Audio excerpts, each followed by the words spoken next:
accidents.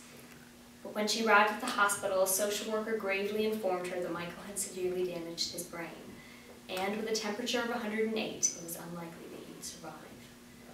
On Monday night, young and vibrant Michael died. But rather than this being the horrific ending to a boy's happy life, Susan chose to honor her son's wish spoken a few months before. If my organs can help someone else, why not? From heartbreaking tragedy to overwhelming triumph, shocking accidents to awe-inspiring miracles, the pain of death to the gift of life. Years of pain and hardship resolved in one procedure that can affect a lifetime. Ever since Dr. Joseph Murray performed the first successful organ transplant in 1954, the process of transferring organs from one person to another has progressively become an international lifesaver and phenomenon. With nearly 28,000 transplants per year in the U.S. alone, the number of lives saved through these procedures continues to grow astronomically. But even with the incredible gift of life provided by people like Michael McVey, the number of patients still waiting for organs is steadily rising. 90% of Americans claim to be in favor of organ donation, according to the United Network for Organ Sharing. Only 30% are officially registered as donors. With many individuals dying before a transplant is possible, America is in dire need of people willing to donate. Through this speech, it is my hope to present organ donation as it should be seen, a wise and selfless choice in case of tragedy that saves lives, comforts families, and inspires nations.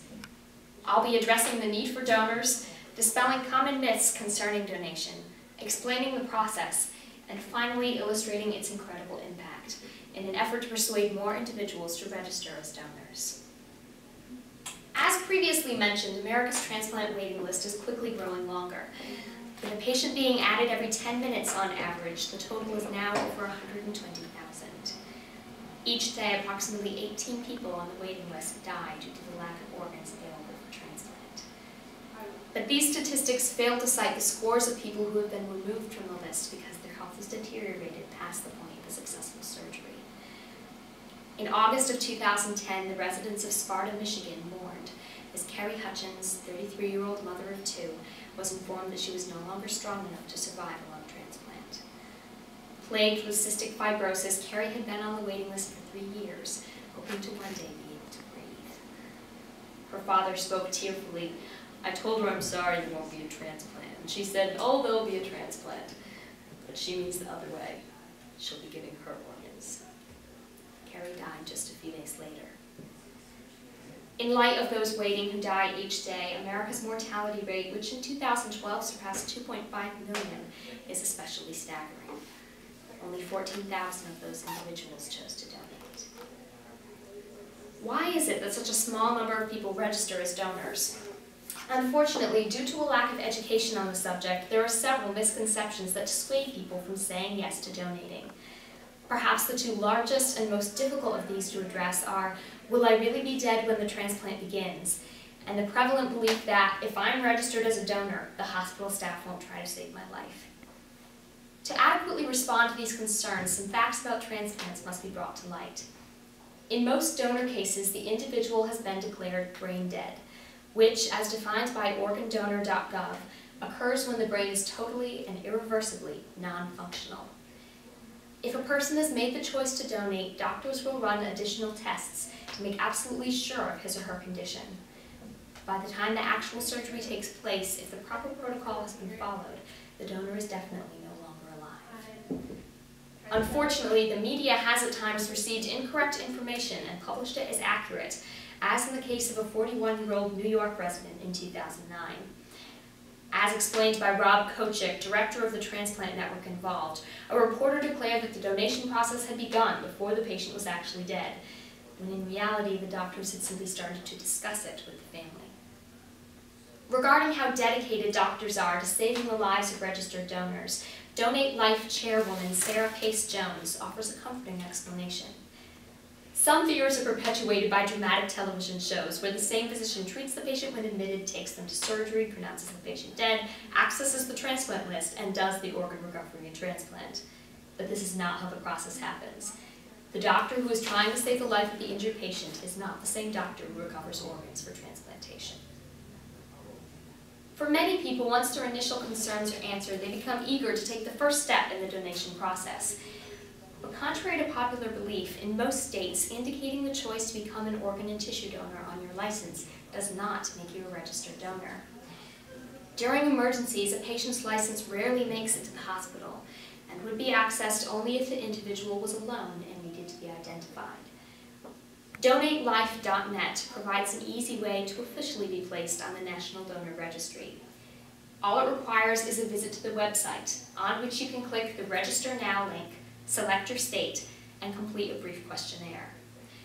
Although you must be 18 to officially register, which plagued me when I wasn't old enough, I would encourage interested individuals under that age to talk about their choice with their family members, so that, should the situation arise, their families could choose donation. Because Michael McVey voiced his wish to his family when he fell from the rope swing, his mother was able to honor that choice.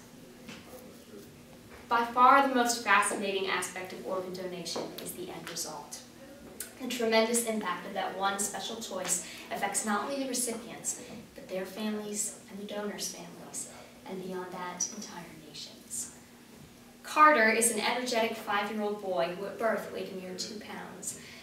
After 7 months in the intensive care unit, his only chance of survival was through receiving not just 1, but 5 new organs. Miraculously, due to the generous gift from a family who had just lost their baby, Carter's life was saved. Furthermore, as Susan McVey notes, organ donation does not just save a person, it saves families. As a result of her son Michael being a donor, 4 husbands, fathers, and sons are alive today that would not have been otherwise. And the benefits for families extend to the donor's relatives as well. Last August, Canadian native Emerson Curran was badly beaten, and when he died, his parents chose to donate. His father, Michael, writes, "In a very bleak situation, the organ donation process for me and my wife was a real sign of hope." But perhaps the most striking illustration of the donor's impact took place in Italy in 1994. While on vacation with his family, Nicholas Green, a 7-year-old Californian, was shot and killed in an attempted robbery. In the midst of overwhelming tragedy, his parents chose to donate his organs.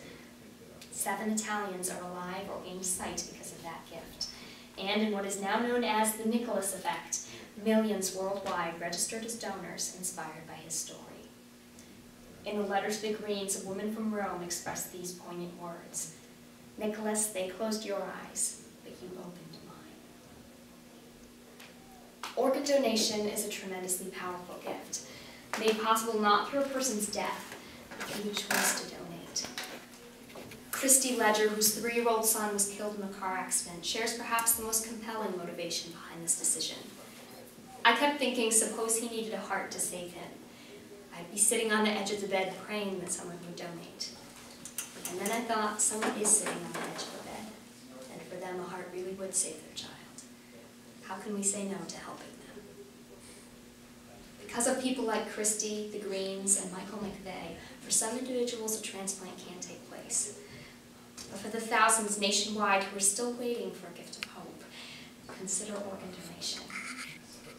Now armed with an understanding of the process and knowing how to register, you have the incredible opportunity to bring that hope, restore health, and be not only an answer to prayer, but a life-giving healing.